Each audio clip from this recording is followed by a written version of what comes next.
يا جماعة إذا طفى عليك الغاز وفي أي وقت وعلى مدار ال 24 ساعة تقدر تغيره. هذا جهاز آلي بدون موظفين، تقدر تغير الغاز اللي عندك على مدار ال 24 ساعة. متى ما طفى الغاز عندك مباشرة التغيير في هالجهاز الذكي.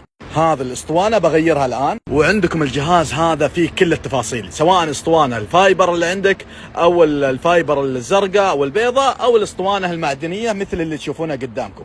أيضا عندهم منظمات الغاز موجودة عندهم، سواء هالأشكال أو الأشكال المنزلية موجودة، وأيضا الليات موجودة 3 متر.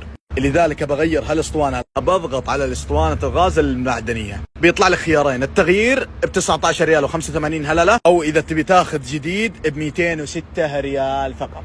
نضغط على استبدال الاسطوانة، بيفتح لنا الباب هذا زي ما سمعتوا الصوت، نفتحه مباشرة وندخل الاسطوانة بالداخل.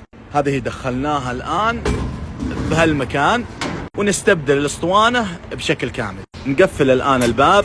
أهم شيء إنك تضغط في النص هنا حتى تسمع الصوت، لا تضغط من فوق ولا من تحت، ما راح يتقفل، بالنص بالتحديد. هنا يعطيك يفحص الاسطوانة إذا كانت مطابقة أو لا، وبعد الفحص يطلع لك التنبيه، ننتظر لين يطلع. هذا هو طلع. هنا تم التحقق، نسوي استبدال. السعر 19 ريال و85 هللة.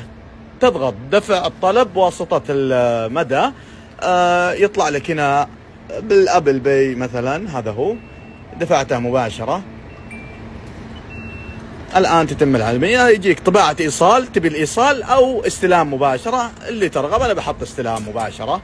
هذا هو فتح عندنا وأخذنا الاسطوانة بالتحديد وغيرناه على مدار ال 24 ساعة. طبعا الخدمة ذاتية زي ما ذكرنا، بعد ما تنتهي تقفل الباب بالتحديد. وعلى السيارة مباشرة زي ما ذكرت 24 ساعة. طفى عندك الغاز 2 في الليل، 1 في الليل، 4 الفجر، ما لقيت فرع فاتح الاسطوانات، هذا على مدار ال 24 ساعة. وبالتوفيق للجميع.